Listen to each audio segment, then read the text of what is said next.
Day 2 now of the Casey Anthony murder trial in Orlando. Talk about a bombshell, though, on opening day.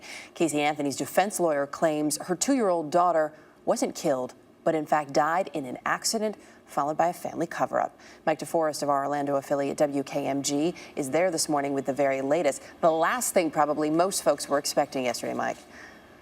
Very much, Erica. Sex, lies, and an accidental drowning. That's the slice of life inside the Anthony family home that the defense delivered to jurors. But while Casey Anthony's lawyers were pointing their finger at everyone but their client, prosecutors argued that Casey Anthony had something that none of the others did, a motive for killing her daughter. For weeks, Casey Anthony's defense team has hinted at a bombshell on the opening day of trial, and they delivered it. This is not a murder case.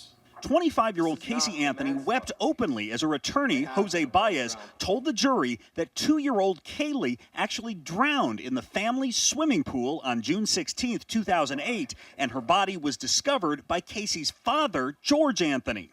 And shortly thereafter, George began to yell at her. "Look what you've done! Your mother will never forgive you, and you will go to jail for child neglect for the rest of your freaking life."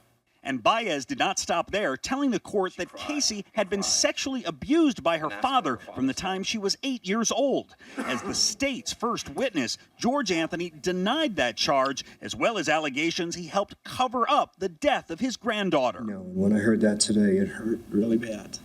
He said the story was a lie, and according to the prosecution, it's the latest in a long line of falsehoods by Casey, like lies about having a job and a nanny for Kaylee. State attorneys say Casey wanted freedom and was willing to kill for it. Kaylee's death allowed Casey Anthony to live the good life. It's the same sentiment Casey had tattooed on her body in Italian, Bella Vita, in the weeks after her daughter allegedly drowned, the same period Casey was seen partying around town. No one knows where Kaylee is. And Casey Anthony is just gallivanting around Orlando. The defense claims Casey was not looking for Kaylee because she knew her daughter was already dead and out of habit pretended it never happened, a pattern of behavior she developed as a result of being molested by her father. But her attorneys don't have to prove she's innocent in her daughter's death.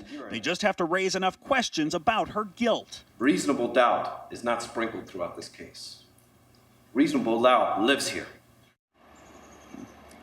The prosecution continues its case this morning, calling witnesses who will help paint Casey Anthony as a cold-blooded killer. The challenge for the defense is going to be showing jurors that although Casey Anthony has lied and lied and lied, this time she's telling the truth. Erica?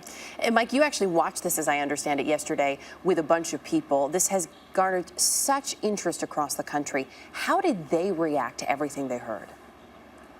Well, I think the big reaction among many was to notice the gaping hole in the defense team's theory. They never explained what happened to little Kaylee Anthony's body after her grandfather allegedly lifted her out of that swimming pool. They don't explain how the body got into the woods around the corner from the Anthony's home and how that duct tape wound up around her face. The defense almost seemed to suggest that the meter reader who found Kaylee Anthony's body actually had gone to the woods months earlier and staged the crime scene. Bizarre. Whew, yeah, not the last we'll hear of it. We'll continue to cover it.